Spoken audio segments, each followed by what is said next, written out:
నమస్కారం 37 news channel కి స్వాగతం.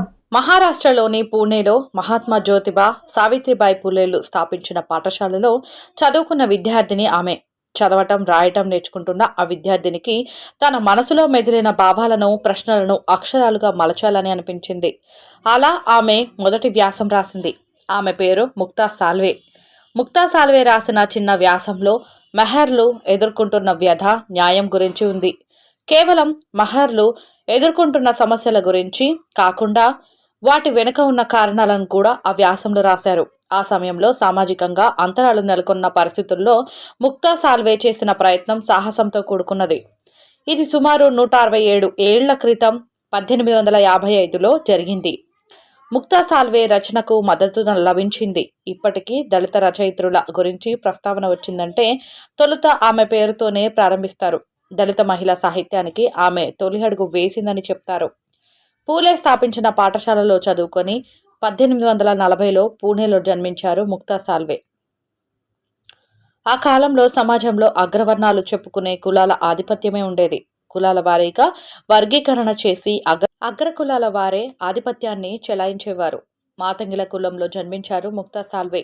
ఆ సమయంలో మాతంగి కులానికి చెందిన వారిని అంటరాని వారిగా పరిగణించేవారు.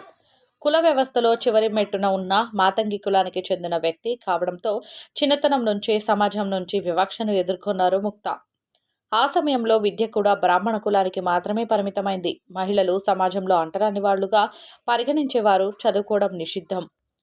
క్రమంగా దేశమంతటా బ్రిటిషర్ల పాలన మొదలై మహారాష్ట్రలో ఆధిపత్యం తగ్గడం ప్రారంభమైంది. అదే సమయంలో వర్ణ వివక్ష ప్రభావం కూడా తగ్గడం మొదలైంది.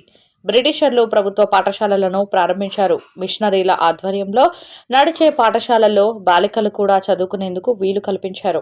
అయితే ఆ పాఠశాలలో వెళ్లేందుకు కూడా కొన్ని వర్గాలు ఉద్దేశపూర్వకంగా వీలు కల్పించలేదు. అలాంటి కారణాల రీత్యా 1851 వరకు ముక్తా పాఠశాలకు వెళ్లలేకపోయారు. జ్యోతిబా సావిత్రిబాయి పూలేలు పూణేలో బాలిక విద్య కోసం పాఠశాలలు ప్రారంభించారు. బాలికల కోసం ప్రత్యేకంగా పాఠశాల ప్రారంభించిన తొలి భారతీయులుగా చరిత్రలో నిలిచారు. అన్ని వర్గాలకు చెందిన బాలికలకు ఆ పాఠశాలల్లో చదువుకునేందుకు అవకాశం కల్పించారు.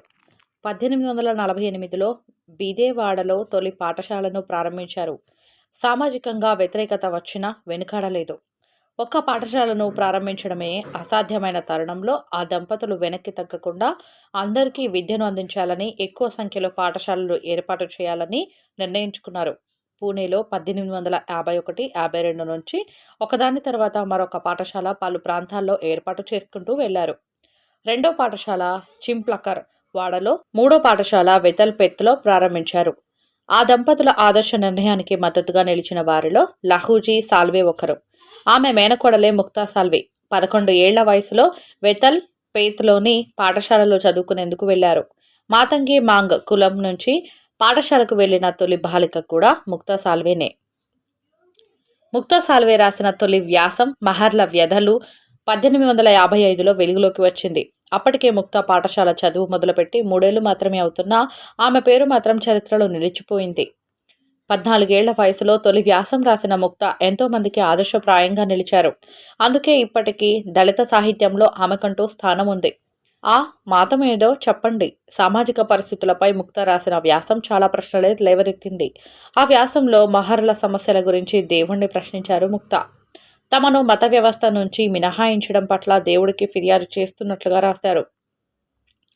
మత వ్యవస్థను బ్రాహ్మణులు తమ చేతుల్లో పెట్టుకొని నియంత్రిస్తున్నారని, ఆ వ్యవస్థని లధౌకౌగా చెప్తున్నారని ఆ వ్యాసంలో రాశారు. వేదాలే జ్ఞానానికి మూలమని బ్రాహ్మణులు చెప్తుంటారు. వేదాలను చదివేందుకు వారికి అర్హత ఉందని కూడా బ్రాహ్మణులు అంటున్నారు. గమనిస్తే మనకు మెహర్లకు ఆ వ్యవస్థలో స్థానం లేదు. మరి జ్ఞానానికి మూలమైన వేదాలను చదివేందుకు మనకు అర్హత లేనప్పుడు ఆ వ్యవస్థలో మనకు స్థానం లేదు. మరి ఆ జ్ఞానానికి మనకు అర్హత లేదు. ఆ వ్యవస్థలో మనకు స్థానం లేనప్పుడు మనకంటూ ఏ మతం లేనట్లేగా, అంతేనా అని రాశారు. తాము ఏ మతానికి చెందిన వారమంటూ లోకాన్ని నియంత్రించే వారిని ప్రశ్నించారు ముక్తా. అంతేకాకుండా మతం ఎలా ఉండాలో కూడా ఆమె అభిప్రాయాన్ని రాశారు. మరి దేవుడా, మీ నుంచి వచ్చిన మతమేదో మాకు చెప్పండి. మేము కూడా దానిని అనుసరిస్తాం. అంతేకాని కేవలం ఒకరికి మాత్రమే అర్హత కల్పించే స్థానం కల్పించే మతం, ఇతరులను అణిచివేస్తూ వివక్ష చూపించే మతాన్ని మాత్రం నశించాలని కోరుకుంటాం. ఎందుకంటే అలాంటి మతాన్ని చూసి గర్వపడాల్సిన అవసరం లేదు అని రాశారు. మతం అనేది మానవత్వాన్ని, సమానత్వాన్ని పెంచేలా ఉండాలి కానీ జన్మతోనే సామాజిక పరంగా, కులం ఆధారంగా వివక్షను ప్రోత్సహించేలా ఉండకూడదని కూడా రాశారు. అప్పటి పీష్వాల పాలన గురించి మరింత ఘాటుగా స్పందించారు ముక్తా సాల్వే.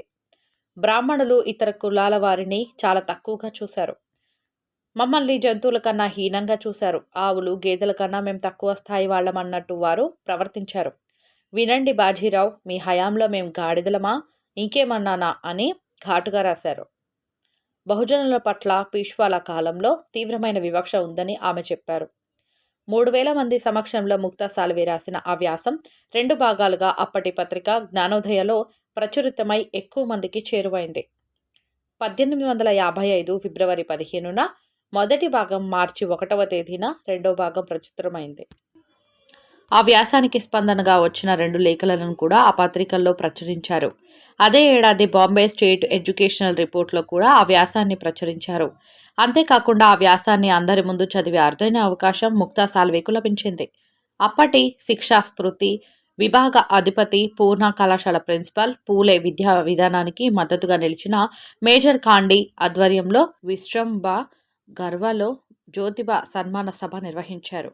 ఆ కార్యక్రమానికి 3000 మంది పైగా వచ్చారు. ఆ సభలో అతిథుల సమక్షంలో తన వ్యాసాన్ని చదివారు ముక్తా సాల్వే. ఆమె వ్యాసానికి ముగ్ధుడైన కాండి ఆమెను ప్రశంసించడమే కాక బహుమతిగా చాక్లెట్ను ఇచ్చారు. అందుకు ముక్తా, సార్ నాకు చాక్లెట్ వద్దు, అందుకు బదులుగా గ్రంథాలయం కావాలని అడిగారు. ఆ సమయంలో దళితులకు విద్య అందని ద్రాక్ష. కానీ ముక్తా ఏకంగా గ్రంథాలయం ఏర్పాటు చేయాలని కోరడం ఆమెలోని విప్లవాత్మక ఆలోచన ధోరణికి నిదర్శనం. ముక్తా సాల్వే తన వ్యాసంలో లేవనెత్తిన అంశాలు, సమస్యల గురించి చర్చ అప్పటికే పరిమితం కాలేదు. సమాజంలో నెలకొన్న అంతరాలపై ఆమెకున్న అవగాహన, ఆమె ఆలోచనలు ఇప్పటికీ చర్చించుకునేవే.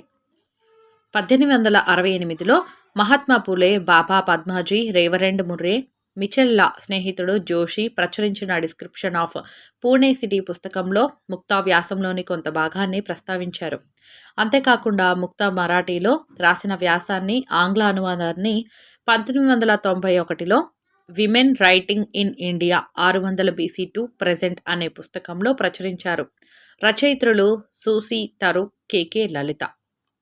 ఇప్పటికీ ఆమె రాసిన వ్యాసాన్ని ఇంగ్లీష్, హిందీ అనువాదాలు ఇంటర్నెట్లో అందుబాటులో ఉన్నాయి. 14 ఏళ్ల వయసులో మాంగ్ మహార్ వ్యధల గురించి రాసిన ముక్తా సాల్వేను తొలి దళిత రచయిత్రిగా చెప్తారు.